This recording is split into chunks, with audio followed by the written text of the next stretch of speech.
Sampai akhirnya datang Sayyidina Al-Husain. Kata Sayyidina Al-Husain, datanglah. Bilal datang. Datang Bilal dari Damaskus ke kota Madinah dan dia azan. Azannya tidak selesai. Kenapa tidak selesai? Karena dia merasakan kalau dia azan bahwa nanti yang jadi imam Rasulullah. Dan ternyata perasaan itu sama bagi orang Madinah. Orang Madinah mendengar suara itu dulu lama sekali, dulu 3-5 tahun yang lalu. Dan kalau sudah suara itu terdengar, pasti nanti imamnya adalah Rasulullah. Ramai mereka datang, luar biasa ini azan, kata mereka. Karena kalau sudah azan ini yang pasti nanti imamnya.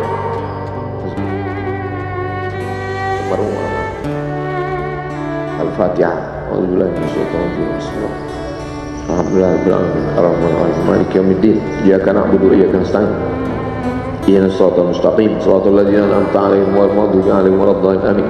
Allahumma ighfir lahu warhamhu wa'afihi wa'fu anhu wa akrim nuzulahu wa wasi' madkhalahu waghsilhu bil ma'i wal thalji wal barad wa naqqihi minal khataaya kama yunqqa thawbul abyadu minad danas wa abdilhu daran khairan min darihi wa ahlan khairan min ahlihi wa qihi min fitnatil qabri wa 'adzabil nar. اللهم لا تحرمنا أجره ولا تفتنا بعده واغفر لنا وله ولإخواننا الذين سبقونا بالإيمان ولا تجعل في قلوبنا غلا للذين آمنوا ربنا إنك رؤوف رحيم. اللهم اجعل أهله وتلامذته وطلابه من الصابرين الذين إذا أصابتهم مصيبة قالوا إنا لله وإنا إليه راجعون. اللهم اجعل أبناءه وبناته من الصالحين والصالحات واحفظهم من كل سوء وشر. اللهم اجعل هذا المعهد الذكر معهدا عظيما مباركا تخرج منه الطلاب والطالبات من المجاهدين والمجاهدات في سبيلك بأموالهم وأنفسهم. اللهم احفظهم من الظلمات، اللهم أخرجهم من الظلمات إلى النور. اللهم وفقنا لما تحبه وترضاه. اللهم اجعل أبناءنا وبناتنا من حفاظ القرآن والحافظات. اللهم اجعل قبره روضة من رياض الجنان، لا تجعل قبره حفرة من حفر النيران. وصلى الله على سيدنا ومولانا وشفيعنا وذخرنا محمد وعلى آله وصحبه وسلم والحمد لله رب العالمين. Kalau sayang dengan almarhum, hidupkan majlisnya, ramaikan, bangkitkan semangat, tunjukkan kepada Allah Subhanahu wa taala bahwa kita cinta. Sab'atun yudhilluhumullah, 7 orang yang dapat naungan yauma la illa dhilluh, hari itu tak ada naungan kecuali naungan Allah. Rajulani, 2 orang tahabba fillah, berkasih sayang karena Allah, ijtama'a alaihi, bersama karena Allah, wa tafarraqa alaihi. Saya berharap saya dengan almarhum, saya dengan Abah Raud, saya dengan para sahabat termasuk yang mendapatkan naungan ini. Saya dengan almarhum tak ada hubungan kepentingan, kami tak ada hubungan politik, kami tak ada hubungan ekonomi. Kami murni karena la ilaha illallah Muhammadur Rasulullah. Alaiha nahya, dengan itu kami hidup. Wa alaiha namutu, dengan itu kami mati. Wa biha nub'atsu insyaallah, dengan itu juga nanti kita akan dibangkitkan. Sayang dengan Nabi, hidupkan masjid-masjid. Sayang dengan ulama, hidupkan majlis-majlisnya. Jaga peninggalan-peninggalannya, lanjutkan perjuangannya. Itu bukti sayang. Sayang bukan di tepi bibir, sayang bukan basa-basi. Oleh sebab itu kita akan dituntut di hadapan Allah tentang nikmat besar ini. Mudah-mudahan kita lulus ujian dunia, ujian akhirat. Amin ya rabbal alamin. Terima kasih segala perhatian, mohon maaf segala kesilapan dan kekhilafan. Jangan lupa salat sunat isyraq 2 rakaat. Terima kasih. Wassalamualaikum warahmatullahi wabarakatuh.